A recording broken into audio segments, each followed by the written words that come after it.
Hello everyone, welcome to my YouTube channel civil at home. तो दोस्तों, आज की इस वीडियो में हम देखेंगे 10 की points for design of column. दोस्तों, ये 10 की पॉइंट्स ऐसे हैं जो साइट पर काम करने वाले बंदे को पता होने चाहिए, या फिर जो बंदा जॉब इंटरव्यू की तैयारी कर रहा है या कम्पिटिटिव एग्ज़ाम की तैयारी कर रहा है, उसके लिए ये बहुत ही इंपॉर्टेंट वीडियो दोस्तों होने वाली है। अगर आपको वीडियो दोस्तों अच्छा ना लगे तो आप वीडियो को डिसलाइक भी कर सकते हैं, लेकिन वीडियो को आखिरी तक ज़रूर देखिए। मैं ये गारंटी से कह सकता हूँ कि आज आपकी बहुत ज़्यादा नॉलेज बढ़ने वाली है। तो दोस्तों, पहला पॉइंट यहाँ पर हम देख लेते हैं। हमारा पहला पॉइंट क्या कहता है? पहला पॉइंट दोस्तों क्या कहता है? Choose square column if load acted axis of column.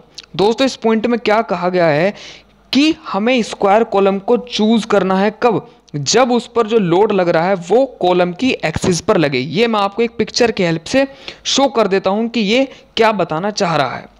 मान लीजिए दोस्तों, ये आपके पास एक कॉलम है और यहाँ पर ये आपके पास एक लोड कोई भी P लग रहा है। तो दोस्तों, ये जो लोड लग रहा है, जितनी इसकी दोस्तों ऊपर की विड्थ होती है उसके बिल्कुल सेंटर पे ये पॉइंट लगना चाहिए। जब भी दोस्तों हमें कौन सी कॉलम चूज करनी चाहिए, हमें स्क्वायर कॉलम चूज करनी चाहिए। ये इसका साइड व्यू है और ये इसका टॉप व्यू है। आप टॉप व्यू से देख सकते हैं जब इसके कोई भी सेंटर पर लोड एक्ट कर रहा होता है, जब हम कौन सी कॉलम चूज करते हैं, स्क्वायर कॉलम को चूज करना चाहिए। ठीक है दोस्तों, ये पहला पॉइंट हो गया। सेकंड पॉइंट हमारा देख लेते हैं। हमारा सेकंड पॉइंट क्या कहता है? सेकंड पॉइंट दोस्तों क्या कहता है? Choose rectangular column if load act at eccentric axis of column. दोस्तों, इसेंट्रिक एक्सिस का कॉलम भी यहाँ पर आपको समझ में आ जाएगा इसेंट्रिक एक्सिस का मतलब क्या होता है, और जब लोड इसेंट्रिक एक्सिस पर एक्ट करता है तो हमें रेक्टेंगुलर कॉलम को चूज करनी चाहिए। इसका मतलब क्या होता है दोस्तों? इसका मतलब क्या होता है, ये फिर से आपके पास एक कॉलम है, लेकिन ये जो इस बार अब लोड P लग रहा है, ये दोस्तों इसके सेंटर पे ना लगकर थोड़ा सा या तो लेफ्ट साइड लगेगा या राइट साइड लगेगा, लेकिन उसके सेंटर पर नहीं लगेगा दोस्तों। इसे ही हम इसेंट्रिक लोडिंग कहते हैं। और दोस्तों, इसके सेंटर से जितनी दूरी पर होता है, इसके सेंटर से जितनी दूरी पर ये एक्ट करता है, उसे इसेंट्रिसिटी ऑफ लोडिंग कहते हैं। ठीक है दोस्तों, यहाँ पर ये आपको समझ में आ गया होगा कि इसेंट्रिसिटी का मतलब क्या होता है और किस कंडीशन में हमें रेक्टेंगुलर कॉलम को चूज करना है। यहाँ पर दोस्तों आप इसका भी टॉप व्यू देख सकते हैं। ये इसका टॉप व्यू है। यहाँ पर दोस्तों मान लीजिए एक्ट कर रहा था प्रीवियस, जो मैंने आपको बताया था, जब हम स्क्वायर कॉलम चूज करते हैं, लेकिन दोस्तों ये इस बार कहाँ कर रहा है? या तो इधर साइड एक्ट कर रहा है या फिर ये इधर साइड एक्ट कर रहा है। ये इसका सिंपली मीनिंग था यहाँ पर इसेंट्रिक का। अब दोस्तों यहाँ पर थर्ड पॉइंट हमारा देख लेते हैं। थर्ड पॉइंट क्या कहता है? Minimum size of column is 250 mm into 250 mm और 9 इंच इंटू 9 इंच होना चाहिए। ये दोस्तों यहाँ पर बताया गया है। एक की पॉइंट है ये भी दोस्तों कि मिनिमम साइज जो कॉलम का होना चाहिए वो 250 mm इंटू 250 mm से कम नहीं होना चाहिए। इसका मतलब दोस्तों यहाँ पर क्या है? मान लीजिए ये आपके पास यहाँ पर एक स्क्वायर कॉलम है जिसका मैं आपको टॉप व्यू शो कर रहा हूँ। तो दोस्तों इसकी जो ये साइड होनी चाहिए, इन साइड की दोस्तों मिनिमम आपके पास 250 mm और 250 mm तो होनी ही चाहिए। इससे कम का आप कॉलम डिज़ाइन नहीं कर सकते। फोर्थ पॉइंट दोस्तों हम यहाँ पर देख लेते हैं। हमारा फोर्थ पॉइंट क्या कहता है? Lapping length for column is 48D। यहाँ पर दोस्तों ये जो D है, D आपको शो कर रहा है दोस्तों diameter of bar, diameter of longitudinal bar. दोस्तों याद रखिए, diameter of longitudinal bar in mm। ठीक है दोस्तों, ये D का मतलब मैंने आपको बता दिया है। अब इसका मतलब दोस्तों यहाँ पर क्या होता है? मान लीजिए आपके पास एक कॉलम है। जब भी आप देखते हैं हम मल्टी स्टोरी बिल्डिंग को क्या करते हैं, कंस्ट्रक्ट करते हैं, तो वहाँ पर आप दोस्तों क्या देखते हैं कि हम कॉलम के ऊपर एक्स्ट्रा बार छोड़ देते हैं। तो दोस्तों ये एक्स्ट्रा बार किस लिए छोड़ देते हैं? ताकि हम इसके ऊपर एक और कॉलम को क्या कर सकें, ऐड कर सकें, या फिर इसके साथ हम दूसरे कॉलम की लैपिंग कर सकें। तो दोस्तों ये जो हम लैप लेंथ यहाँ पर छोड़ते हैं वो दोस्तों हमारी कितनी होनी चाहिए? 48D। मान लीजिए दोस्तों मैंने यहाँ पर किसका कितना डाया है? इसका डाया यहाँ पर 20 mm है। तो दोस्तों अगर मैं 48 की 20 में मल्टीप्लाई करता हूं तो यहां पर दोस्तों में मिलेगा 960 mm। इसका मतलब दोस्तों क्या होगा कि हमें 1 मीटर मिनिमम, मतलब अप्रोक्स अगर हम कहें अप्रोक्स 1 मीटर का दोस्तों हमें ये जो रेनफोर्समेंट बार हम छोड़ते हैं ये हमें छोड़नी चाहिए जब भी हम क्या कर रहे हैं, लैपिंग कर रहे हैं किसकी? कॉलम की। ठीक है दोस्तों, ये 48D आपको हमेशा याद रखना है। अब देख लेते हैं दोस्तों इसका फिफ्थ पॉइंट क्या कहता है? Minimum 4 number and 6 number of longitudinal bar require for square और rectangular and circular column respectively. इसका मतलब दोस्तों क्या है, मैं आपको एक बहुत ही अच्छे तरीके से पिक्चर में शो कर दूंगा। पहले मैं आपको बता देता हूं कि दोस्तों इसका मतलब यह है कि 4 नंबर मिनिमम लॉन्गिट्यूडनल बार हमें यूज करने चाहिए, किसमें, जब हम एक स्क्वायर या फिर एक रेक्टेंगुलर कॉलम डिजाइन कर रहे हैं, और मिनिमम 6 नंबर ऑफ लॉन्गिट्यूडनल बार की रिक्वायरमेंट होती है जब हम दोस्तों सर्कुलर कॉलम को डिजाइन कर रहे हैं। अब यहां पर हम दोस्तों देख लेते हैं with the help of pictures. ये दोस्तों मेरे पास क्या है, आपको सभी को पता है ये किसका क्रॉस सेक्शन है, ये दोस्तों मेरे पास स्क्वायर कॉलम का। तो आप दोस्तों यहां पर देख लें मिनिमम 4 नंबर ऑफ बार्स हमारे पास होने ही चाहिए। ये यहां पर ये बार को शो कर रहा है, ठीक दोस्तों। यहां पर मैंने आपको दिखाया इसमें 6 बार दोस्तों मैंने आपको शो किए हैं, लेकिन दोस्तों मैंने क्या कहा है कि minimum 4 number of bar rectangular के अंदर होने ही चाहिए। 4 नंबर से कम नहीं यूज कर सकते दोस्तों। इसमें हम 6 भी यूज करते हैं, 8 भी यूज करते हैं और 12 16 भी यूज करते हैं, वो मैं आपको बाद में कभी बता दूंगा। लेकिन फिलहाल आप इतना याद रखिए कि स्क्वायर और रेक्टेंगुलर कॉलम में मिनिमम 4 नंबर ऑफ बार की रिक्वायरमेंट होती है। अब मान लीजिए यहां पर ये आपके पास एक सर्कुलर कॉलम है, इसके अंदर ये भी लॉन्गिट्यूडनल बार को शो कर रहा है। यहां पर दोस्तों ये क्या है, लॉन्गिट्यूडनल बार को शो कर रहा है। तो दोस्तों यहां पर हम क्या है, जो हमारे सर्कुलर कॉलम होते हैं उसके अंदर में मिनिमम 6 नंबर ऑफ लॉन्गिट्यूडनल बार की रिक्वायरमेंट होती है। ये दोस्तों बहुत ही इंपॉर्टेंट की पॉइंट है जो मैं आपको बता रहा हूं। उम्मीद करता हूं कि आपको समझ में आ रहा होगा और वीडियो अच्छा लग रहा होगा। दोस्तों यहां पर देख लेते हैं हमारा 6 पॉइंट क्या कहता है, minimum diameter of longitudinal bar is 12 mm and tie bar is 8 mm। ये दोस्तों कॉलम के लिए है। मैं आपको बता दूंगा लॉन्गिट्यूडनल बार और टाई बार क्या होती हैं, इसमें आपको आज बिल्कुल क्लियर हो जाएगा कि टाई बार और स्टीरप्स बार क्या होती हैं। तो दोस्तों यहां पर देख लीजिए एक पिक्चर में आपको यहां पर शो हो रहा होगा दोस्तों, ये बीम है और यहां पर ये कॉलम है। दोस्तों ये जो यहां पर लॉन्गिट्यूडनल बार आपको इस पिक्चर में दिख रही हैं बहुत क्लियरली अच्छे तरीके से, तो दोस्तों इनका जो डायमीटर होना चाहिए लॉन्गिट्यूडनल बार्स का, ये 12 mm होना चाहिए बिल्कुल मिनिमम।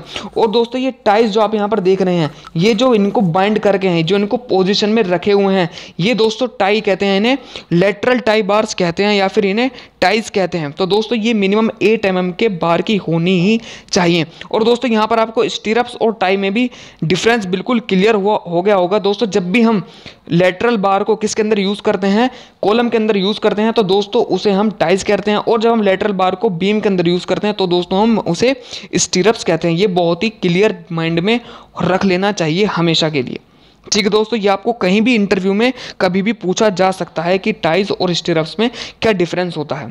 देख लेते हैं हमारा 7th पॉइंट दोस्तों क्या कहता है, longitudinal bar should be duck leg to link with foundation. ये बहुत ही इंपॉर्टेंट पॉइंट है दोस्तों।